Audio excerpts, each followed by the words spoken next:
మా తల్లులు ఆడబిడ్డలవా అని చెప్పి అంటున్నాను. మిమ్మల్ని అందరిని చూస్తుంటే కడుపు నిండినట్టు అనిపిస్తుందమ్మా. కాంగ్రెస్ కార్యకర్తలు, అభిమానులు, మా పాత్రికేయ సోదరులు, మా మిత్రుడు సునీల్ రెడ్డి గారని చెప్పి అంటున్నాను. పాపం ఆయన చూస్తుంటే అందరు గెలిచిన మేలే తిరుగుతాడబ్బా. మీకు గెలిచిన మేలే ఎక్కువ నాకు తెలియదు కానీ పాపం ఆయన మాత్రం ఏదైతుందో ఊళ్ళు పట్టుకొని తిరుగుతున్నాడు. ఎవరికి ఏ ఆపద వచ్చినా అందుబాటులో ఉండేటోడు సునీల్ రెడ్డి తల్లి.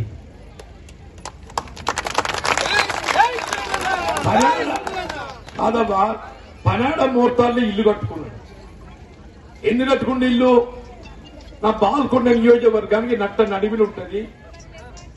ఎవరు నన్ను కలవాలన్న కానీ ఏదైతుందో ముహూర్తాల్లో ఏదైతుందో నాకు వచ్చి కలవచ్చు. వాళ్ళకి ఏ సమస్య ఉన్నా నేను తోడుంటానే విధంగా ఆయన ఇల్లు కట్టుకుంటాను చెప్పండి. సరే పాపం ఆయనకు అదృష్టం దక్కలేదబ్బా. కానీ ఒకటి మాత్రం చెప్తున్నాబ్బా, అదృష్టం అనేది ఏదైతుందో ఏదో రకంగా వస్తుంది. ఆయన స్వయంగా ఎమ్మెల్యే గెలిచి అదృష్టం దక్కకున్నా కానీ రాష్ట్రంలో కాంగ్రెస్ ప్రభుత్వం వచ్చిందబ్బా. ఇది ఒకటి గమనించాలి. ప్రభుత్వం అధికారం రావడంతో ఏదైతున్నదో వీళ్ళ గ్రామాలలో ఏ పని చేయాలన్నా, ఏ అభివృద్ధి కార్యక్రమం అమలు తలపెట్టాలన్నా, ఏ సంక్షేమ కార్యక్రమం అమలు చేయాలన్నా ఆ బాధ్యత ఇవాళ సునీల్ రెడ్డి మీద పడ్డదని చెప్పంటున్నారు. రేవంత్ రెడ్డి గారు మన ముఖ్యమంత్రి ఒక మాట చెప్పిండు, సునీల్ నువ్వు బాధపడకు, సరే నువ్వు ఎమ్మెల్యే గెలవలేకపోవచ్చు కాక నీ పెద్దల లెక్క నేనున్నా, నీకు బాల్కొండలా ఏ సమస్య అయినా నా దృష్టి పట్టుకరా, నీ చేసి పెట్టే బాధ్యత నాదేని రేవంత్ రెడ్డి గారు ఏదైతుందో మన సునీల్ రెడ్డి గారికి మాట ఇచ్చింది. దానికి అనుగుణంగా ఏదైతుందో ఆ ధైర్యంతో ఇవాళ ఇక్కడ తిరగడము అన్ని తృప్తి తల్లి తృప్తి. మనకందరికబ్బా ఆర్టీసీ బస్సులో ఉచిత రవాణా సౌకర్యం లభిస్తుందని అనుకున్నాం. ఎవరన్నా పోయినప్పుడు ఇట్లే చెప్పిండు సునీల్ రెడ్డి, మీకందరికి ఆర్టీసీ బస్సులో నేను టికెట్ లేకుండా పట్టుకపోతా అన్నాడు. అన్నాడు అనలేదా? మీరేమనుకున్నారు? ఏ ఓటప్పుడు అందరికి ఇట్లే చెప్తారు, అది అయ్యేదా పోయేదా, ఆర్టీసీలో టికెట్లు కూడా పట్టుకపోతాడు ఎక్కడన్నా అని సగం మంది అటు సగం మంది ఇట్లా. కానీ ఇవాళ ఆర్టీసీ టికెట్ లేకుండా మా ఆడబిడ్డలు ఏదైతుందో ఎక్కడికంటే అక్కడ పట్టుకపోతున్నాడబ్బా. అని దాని అర్థమైంది, మనం చెల్లించే సొమ్ము టికెట్ ఖరీదు ప్రభుత్వం చెల్లిస్తుంది. నెలకు 200 కోట్లు ఏదైతున్నదో రాష్ట్రంలో ఉన్న ఆడబిడ్డల అందరి యొక్క ప్రయాణ భారం ప్రభుత్వ రేవంత్ రెడ్డి భరించి మనకందరికీ ఆడబిడ్డలకి ఏదైతున్నదో ఉచిత సౌకర్యం కల్పిస్తుంది. మా బడిపోలా అందబ్బా, ఇప్పుడు బడికి పోవాలంటే ప్రైవేట్ బస్సు అద్దు బిడ్డ. ఇన్నో తల్లి ఆర్టీసీ బస్సులే పోవాలి, నువ్వు టికెట్ ఉండదు. నువ్వు ప్రైవేట్ స్కూల్ చదువుకో, పోవుడు మాత్రం ఆర్టీసీ బస్సులే పోవాలి. ఇంత మంచి ఆలోచించండి. అంగన్వాడీలు ఉన్నారు, ఏఎన్ఎంలు ఉన్నారు, మా వంట చేసే ఆడబిడ్డలు ఉన్నారు, కాంట్రాక్ట్ టీచర్లు ఉన్నారు. ఏ ఆడబిడ్డ కానీ తల్లి నౌకరు చేసేది అయినా కానీ ఇది ఇస్తుందో టికెట్ లేకుండా ప్రయాణం చేసే సౌకర్యం అమ్మా అని చెప్పండి. ఈ దేశం లెక్క లేదు, ఇది దేశం లెక్క లేదమ్మంటూ నేను నాకు తెలిసి ఇంతమంది ఆడబిడ్డలు ఉన్నారు కదమ్మా, కరెంటు బిల్ లెక్క ప్రకారంగా అయితే ఎవరు కట్టవలసిన అవసరం లేదమ్మా. 200 యూనిట్లు అని అందరం కూడా ఇక్కడ ఓ విధమైనటువంటి ఒక కుటుంబాలు కాబట్టి 200 యూనిట్ల కంటే ఎక్కువ ఎవరు కావాలమ్మా. ఒకటి చెప్తున్నాను నేను, ఇప్పుడు ఎండాకాలం కాబట్టి ఎవరైనా కూలర్ పెట్టుకుంటాను, తమన 10 యూనిట్లు ఎక్కువ వస్తుంది అనుకో, రేపు చినుగు పట్టడానికి ఏదైతుందో కూలర్ బంద్ అవుతుంది, మన 200 లీటర్ లోపలికి వస్తుంది, మీ బిల్లు మాఫ్. నువ్వు ఎండాకాలంలో కూలర్ పెట్టుకున్నావు కదా, నీ 200 కంటే ఎక్కువ వచ్చింది, నువ్వు బిల్లు కట్టాలనేది ఉండదు. ఏ నెలకు ఆ నెల తల్లి ఎండాకాలంలో ఏదైతున్నదో కూలర్ కానీ ఫ్యాన్ కానీ ఏదైనా పెట్టుకుంటే తప్పిపోయి బిల్లు ఎక్కువ వచ్చినా కానీ ఆ నెలకే పరిమితము. కాబట్టి జాగ్రత్తగా నేనేమంటున్నా, ఎవరే గాని మీటర్ చూడాలబ్బా, మీరు మీటర్ చూడాలి. 15వ తారీఖు నాడు ఎంత వచ్చింది, 100 యూనిట్లు కాలి, ఓ 10 ఎక్కువ కాలింది అనుకో, జాగ్రత్త పడి పంకాలు బంద్ పెట్టాలి. 30 తారీఖు వచ్చే వరకల్లా 195 యూనిట్ల కంటే ఎక్కువ కావాలి. జాగ్రత్త పడితే 1000 రూపాయలు మిగులుతాయబ్బా. యూనిట్కి 5 రూపాయలు, 200 యూనిట్లకు ఎంత, 200 ఇంటూ 5 1000 రూపాయలమ్మా. ఒక 5 యూనిట్లు ఎక్కువ కాదు కానీ వచ్చే 1000 రూపాయలు పోతాయి పోవా. కాబట్టి అందరు చెప్తున్న తల్లులారా, జాగ్రత్త పడండి, మీటర్ చూడండి, 200 యూనిట్ల కంటే లోపల కాలండి. కొంతమందికి ఏదైతుందో రేషన్ కార్డు లేక బిల్లులు వస్తున్నాయి. రేషన్ కార్డు ఉన్నోళ్ళకే బిల్లు మాఫీ, తప్పై లింక్ కాకుండా కూడా బిల్లు వస్తుంది, కానీ మీరు బిల్లు కట్టకండి. 200 యూనిట్లలో పేపర్ వినియోగించినా మీరు బిల్లు కట్టవలసిన అవసరం లేదు. ఆ ఆధారం ఏదైతుందో సునీల్కి అప్పచెప్పండి, ఆధారాలు సునీల్ రెడ్డికి అప్పచెప్పండి. 200 యూనిట్లలో ఎవరికైతే బిల్లు వస్తుందో వాళ్ళ బిల్లు కట్టవలసిన అవసరం లేకుండా బిల్ మాఫీ చేయించే బాధ్యత మా సోదరుడు సునీల్ రెడ్డి అని చెప్పండి. ఇంకేందమ్మా, 500 రూపాయలకి సిలిండర్ పుట్టామా, 500 రూపాయలకి 500 కంటే ఎక్కువైన వాళ్ళకు పైసలు వాపసు వస్తాయి. వాపసు వస్తలేమనుకో, నేను కరెంట్ ఎట్లా చెప్పిందో సిలిండర్ పుట్టి కూడా గట్లా చెప్తున్నా. వాళ్ళందరూ కూడా ఏదైతుందో నేను ముఖ్యంగా సునీల్ అన్నా, మన కాంగ్రెస్ కార్యకర్తలు సూచనలు ఇయ్యను. ఎన్నికల ప్రచారంలో భాగంగా ఊరూరు ఇల్లు తిరుగుతారు కదా, ప్రతి ఇంట్లో ఏదైతుందో అర్హతకు అనుగుణంగా వాళ్ళు లభించాల్సిన లబ్ధి లభిస్తలేదా, లభించకుండా మీరు వివరాలు సేకరించండి. అర్హతకు అనుగుణంగా ఏదైతుందో ఆ లబ్ధి అనుమతించిన బాధ్యత మన మీద ఉన్నది, బాల్కొండ వరకు నీ మీద ఉందని చెప్పండి. నవయ నువ్వు నడువు నీళ్ళు కట్టుకోకుండా సంభ్రమాడు కాదు, అందరికీ నీ మీద కూర్చుంటా చెప్పంటు. నేను రేషన్ కార్డు లేని వాళ్ళ ముఖ్యంగా చెప్తున్నాను, రేషన్ కార్డు లేని వాళ్ళు ఎవ్వరని కానీ అబ్బా, నేను 2 నెలల ముద్దలు పెడుతున్నా, మీకందరికి రేషన్ కార్డు ఇప్పించే బాధ్యత మా సునీల్ రెడ్డి అని చెప్పండి. మా బీడీలు చేసిన వాళ్ళు అవ్వ కొద్దిమంది ఉపాధి హామీ పోతారు, కాదు అంటే నీడకు బీడీలు చెప్తారు. పోయిన సర్కారు ఏ మాటకు ఆ మాట బీడీ పెన్షన్ ముట్టించింది అబ్బా, కానీ ఒక పొరపాటు చేసింది.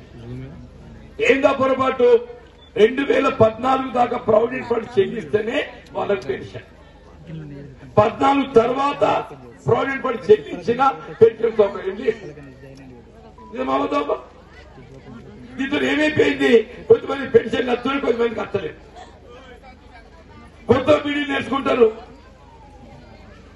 ఈ పొలం కొత్త నేర్చుకుంటుంది ఈడును బట్టి, దాని పెన్షన్ వస్తలేదు. ఎందుకు వస్తలేదు, నువ్వు 14 తర్వాత పిఎఫ్ కట్టేది కాబట్టి నీకు రాదని చెప్పి అంటుండు. దానికి ఎందుకు రావద్దావు పాపం, రావాలంట. నేను చెప్తున్నావా, కాంగ్రెస్ పార్టీ విధానము, మీరు పెన్షన్ ఎప్పుడు ప్రావిడెంట్ ఫండ్ చెల్లించినా గానీ మీ పెన్షన్ ఇచ్చే బాధ్యత కాంగ్రెస్ పార్టీ. నేను సునీల్ అనే చెప్తున్నా, నేను సునీల్ అనే చెప్తున్నా,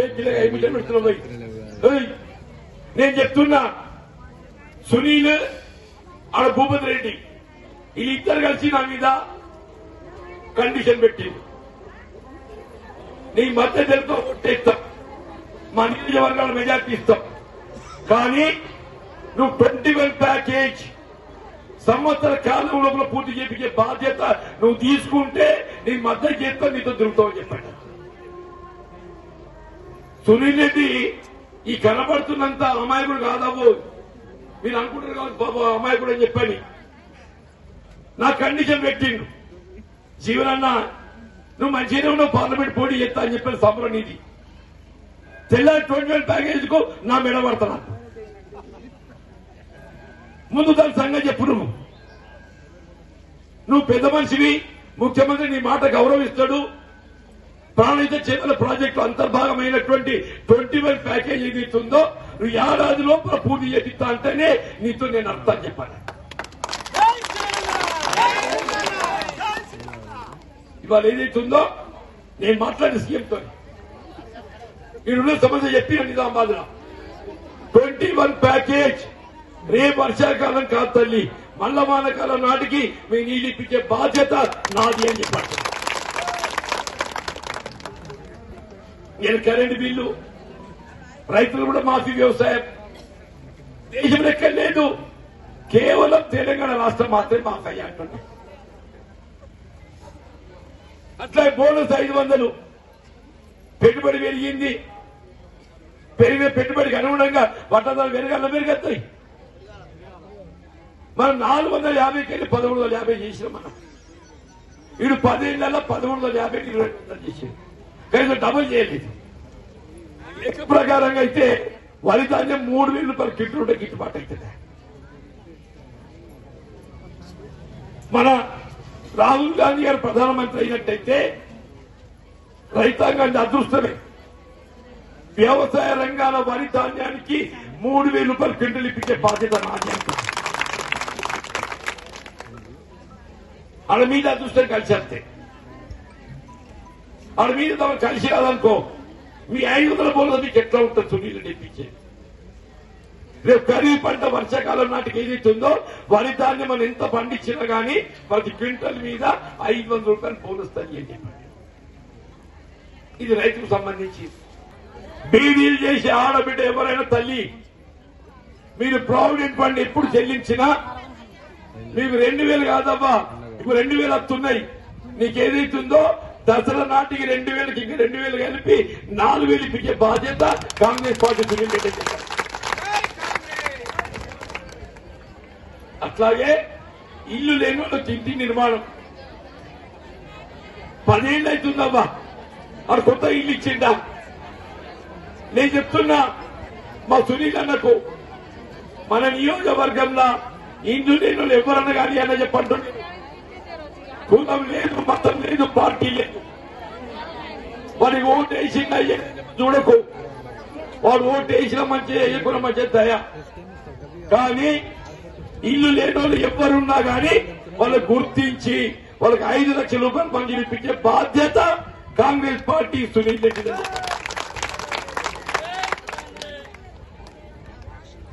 దయచేసి ఆలోచించడం అని చెప్పంటు. నేను ఇంత మంచి కార్యక్రమాలు అమలు చేసే పార్టీ ఏదైనా ఉన్నాదబ్బా? మేము వేణగాడు పువ్వు గుర్తోడు వస్తాడు అని అడుగుంది. సునీల్ రెడ్డి ఏదైతుందో మనకో మాకు రేషన్ కార్డు ఇస్తా అన్నాడు. సునీల్ రెడ్డి బీడీల పెన్షన్ ఇస్తా అన్నాడు. సునీల్ రెడ్డి కరెంట్ బిల్లు మాఫ్ చేస్తా అన్నాడు. సునీల్ రెడ్డి సిలిండర్ పుట్టి మీద ఎక్కువ పైసలు మాఫ్ చేసి ఇస్తా అన్నాడు. నువ్వు ఇప్పిస్తామని అడగాన్ని అడుగుతావాడు కదా. ఇది ఎవరితో కాదమ్మా, ఒక కాంగ్రెస్ పార్టీతో మాత్రమే సాధ్యమవుతుంది, సునీలుడితోనే సాధ్యమవుతుందని చెప్పి అంటున్నా.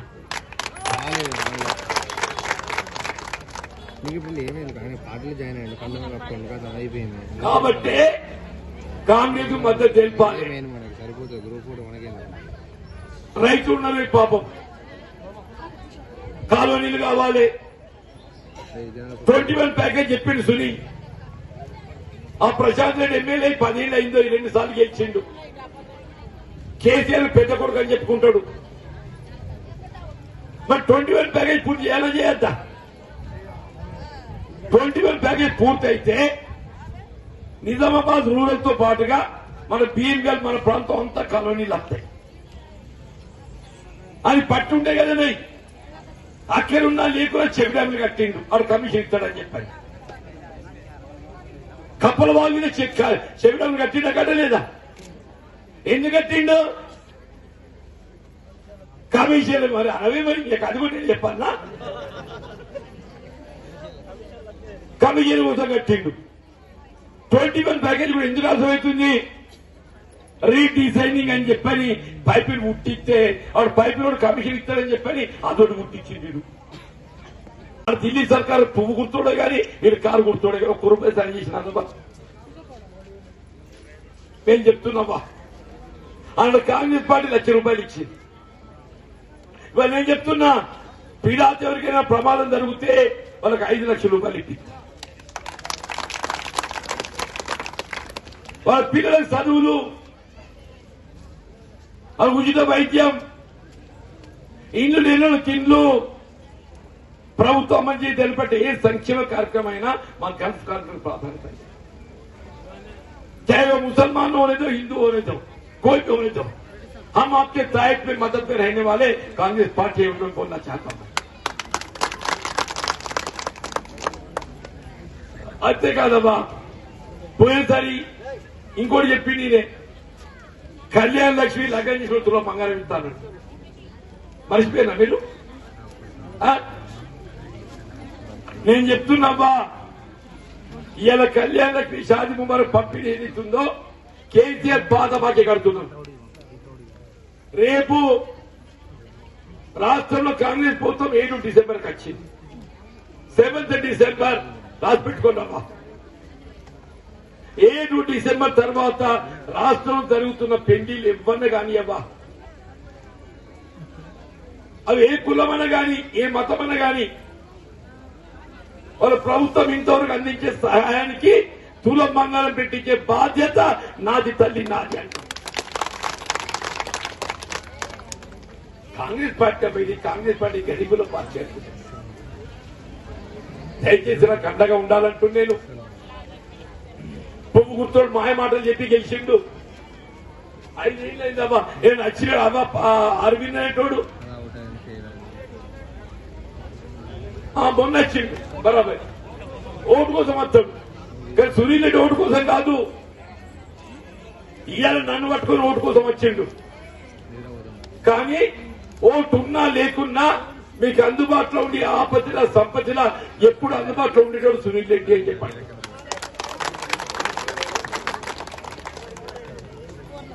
మీరెట్లా సునీల్ రెడ్డి నమ్ముకుంటున్నారో నేను సునీల్ రెడ్డిని నమ్ముకుంటున్నా. ఈ నవ్వయ పీడాతో మనసులో పెట్టుకుంటావా అంటే ఇక నేనే గెలవకపోతే వాళ్ళు ఈడెందుకు అని చెప్పండి. గది నేను గెలిస్తే సునీల్ నాకు పెద్దన్న లెక్క, నా అనుభవానికి తోడైతుంది. రేపు ఎమ్మెల్యే ఎట్లా గెలవాలి, ప్రజలకు ఎట్లా సేవ చేయాలి అని తోబని చెప్తా. నేను 6 సార్లు గెలిచిందో అట్టిని గెలుతానా? 6 సార్లు గెలిచి అట్టిని గెలుతాను. చేపాలు జీతం చేపాలు ఇవాళ ఒక్కసారి గెలిస్తేనే మనం తప్పకు తిప్పలుతాయి. 6 సార్లు గెలిచినంటే మర్యాద ఉంటే నీకు గెలుస్తుంది. సునీల్ అన్నకు అదే అంటున్నా, ఓటు అదృష్టం అన్నా మన మర్యాద కాపాడుకుందా. ఓటు అదృష్టం దేవుడు ఎప్పుడు రాసిపెట్టాడు అప్పుడు గెలుతామే, ఏది రాసిపెట్టాడు అది అవుతుంది. మన మర్యాద మాత్రం తప్పదు అంటున్నా. ఇప్పుడు చెప్తున్నామా మీ దయా తల్లి, నేను ఈడు పడ్డది పెద్ద మనిషిని అయినా ఇక మన్నోడు చూస్తాడు చూడడు నాకు తెలియదు అని ఈడు పడి చెప్తున్నా. నాకు పోదామని లేదు, పీడతాడు పట్టకపోతే ఏం చెప్తా చెప్పేది. అందుకే నేనేమంటున్నా, ఇక నాకు కొసకొచ్చిన కాబట్టి ఈ ఓటు నన్ను గెలిపినవా మీ దయ ఉంటుందని చెప్పంటున్నాను.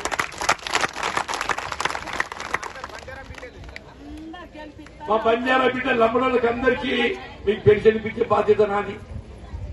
మీ భూములకు పట్టాలు ఇప్పిస్తా, పోడు భూములకు పట్టాలు ఇప్పిస్తా, భూములు లెవెల్ చేపిస్తా, నేను లంబడోళ్ళకి రిజర్వేషన్ ఇప్పిస్తా, నేను ఇవన్నీ చేస్తూ నేను దయచేసి అందరూ అండగా ఉన్న కోరుతూ సెలవు తీసుకుంటాను.